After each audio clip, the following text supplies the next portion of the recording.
नमस्कार जय जगन्नाथ आपण माने को आम मार हांडीशाल को बहुत बहुत स्वागत।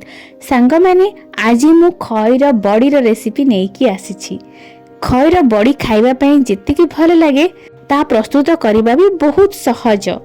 ताहले चलंतु देखिबा मम्मी को हाथ तैयारी लिया बड़ी। देखंतु मम्मी एठी पानी कखारु नै चंदी। आपण पानी कखारु को ग्राइंडिंग करिकि रखि परिबे नहले कोरिकि भी रखि परिबे। तापर एठी मु नेइछि देखंतु मसला एथिरे अछि जीरा रसुण अदा और सुखिला लंका। आपण याको ग्राइंडिंग करिकि तार पेस्ट करि परिबे लिया बड़ी रे पकेइबा पई।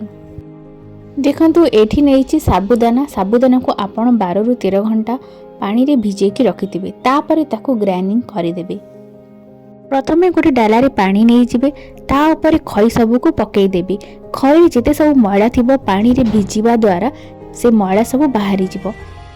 तापर खई सब को चिपुड़ी की आ गोटे जगह रे रखी देबे।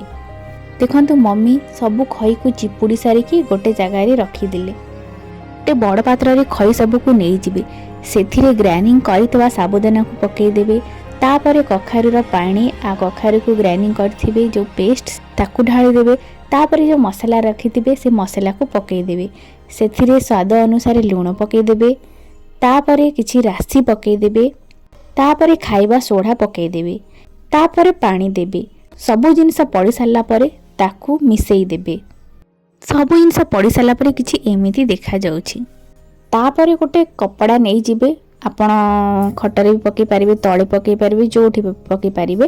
गोटे कपड़ा नै कि लिया बड़ी को सब पकेइ देबे। आपण जेमिति शेप देबा पई चाहउछन्ती सेमिति शेप देई पारिबे। देखंतु बड़ी पका सरीगला। यह 3 रु 4 दिन खरारे सुखई देबे। खरारे सुखी गला परे ताको एमिति कपड़ारू काढ़ी देबे। कपड़ारू काढ़ी सारला परे पुणी आउ ताको 2 दिन खरारे सुखई देबे। तापरे लिया बड़ीटी पूरा सुखी जिवो। तापरे आपण ताको छाणी की खाई परिबे। देखंतु तेल रे छाणी देला परे लिया बड़ीटी केमिति फुली जाउछि। देखंतु छाणला परे किछि एमिति देखा जिवो। आपण याको भात संगे खाई परिबे नहले एमती खाली खाई परिबे। याको आपण छाड़ी गोटे डब्बा रे स्टोर करिकि भी रखि परिबे। वीडियोटी जदि आपनको भल लागुछि लाइक शेयर कमेंट करिवे। आ एमिति भल भल डिश देखिबा पई आम चैनल आम मार हांडीशाल को सब्सक्राइब करिवे। रहुछि जय जगन्नाथ।